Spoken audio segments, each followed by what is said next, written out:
Welcome to Commercial Property Club Podcast, your great show, your amazing show where we help medical practitioners and professionals like you, the likes of your doctors. I'm talking about your physicians, your pharmacists, your dentists, as well as your nurses, and also high network people out there where we help them build wealth through smart apartment investments.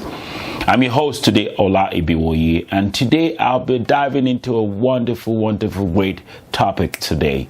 I'm just picking up from where I stopped the previous show, actually, where we're talking about self-directed IRA, your individual retirement account. Today is an essential topic that we got to talk about when it comes to self-directed individual retirement account for investors like you.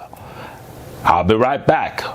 While I'm gone, make sure you grab your coffee, grab your pad, grab your pen, because you want to take down notes, okay?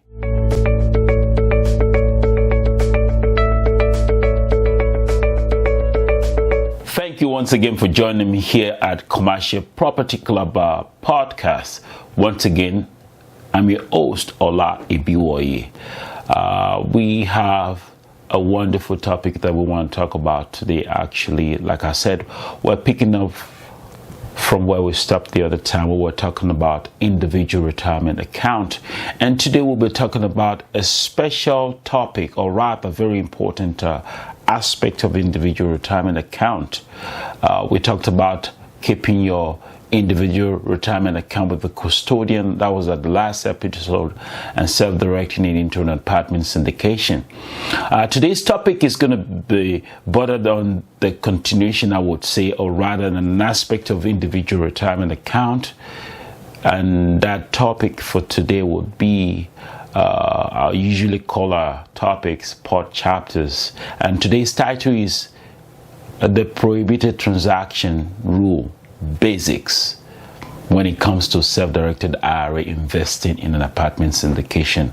There are prohibited transactions actually that comes with self-directed IRA investing when it comes to investing in investment. If you're using your self-directed IRA to invest in real estate syndication, you want to stay glued to this particular episode so that you would know how not to violate the rules that are guarding investing or self-directed IRA account. There are several tax consequences that you really want to pay attention to. We're certainly going to help you in that direction today. So let's get started by understanding what is a prohibited transaction when it comes to self-directed IRA. What is a prohibited transaction? Well, a prohibited transaction is any improper use of your self-directed retirement account assets. And that may involve using, or rather, that may involve getting involved with disqualified persons or an action that violates IRS rules. That's what prohibited transaction is all about. The IRS actually have some strict guidelines to prevent what we call self-dealing, and to ensure that your retirement funds are truly being used for investment purposes, not for personal gains. That's why those guidelines are put in place. And if you contravene, or rather go against those guidelines, your transaction may become prohibited. So let me break it down like it is. There's something called disqualified persons. Who are disqualified persons when it comes to individual retirement accounts that is self-directed?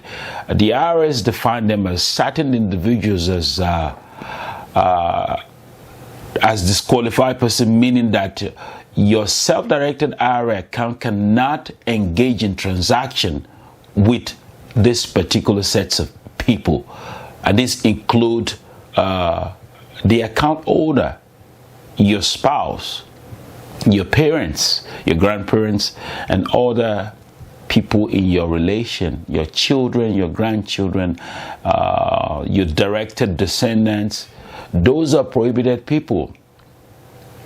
Any entities where you or disqualified person own 50% or more, then there is an aspect, any fiduciary or advisors to your IRA also too.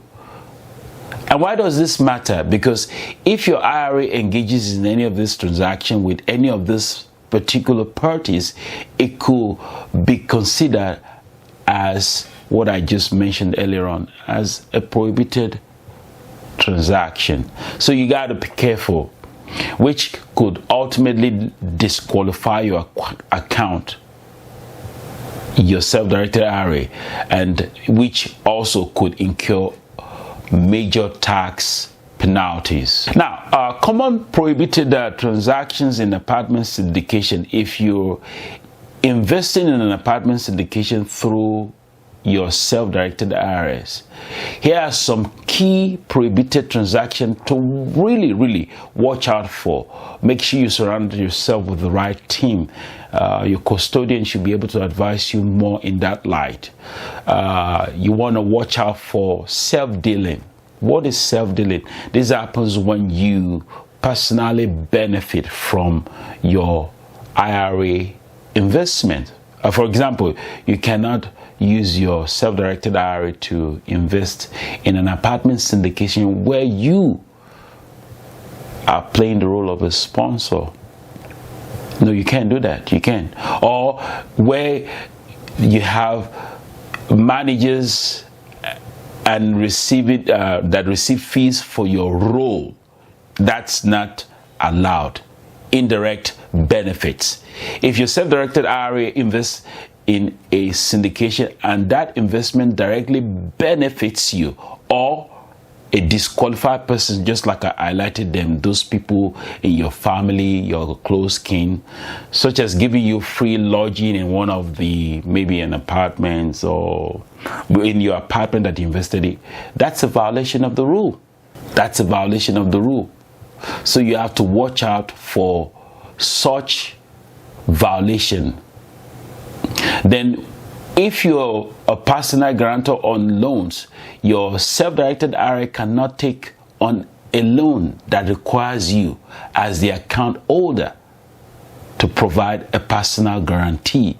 That's a no-no. That's a no-no. The investment must be made using non-recourse financing, providing sweat equity.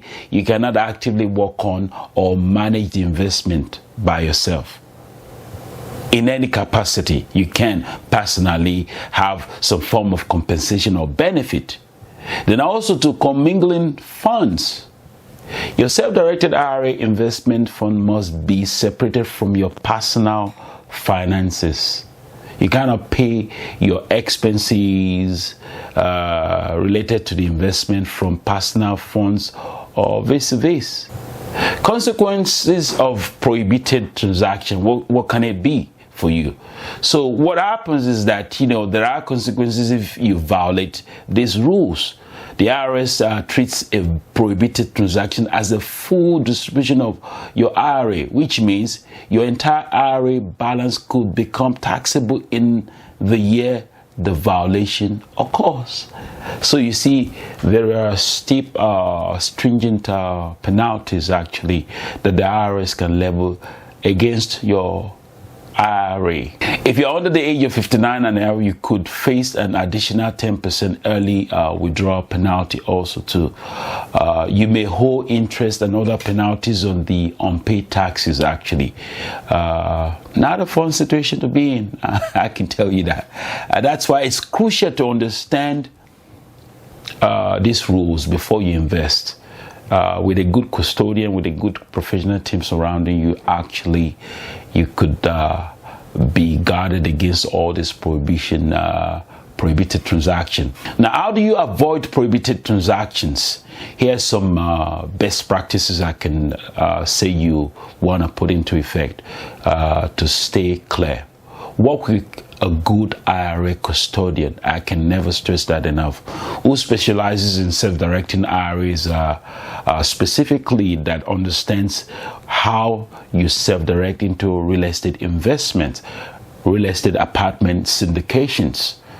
You have to work with people that understand what they're doing, and they've done it over and over, and they can guide you against prohibited transaction.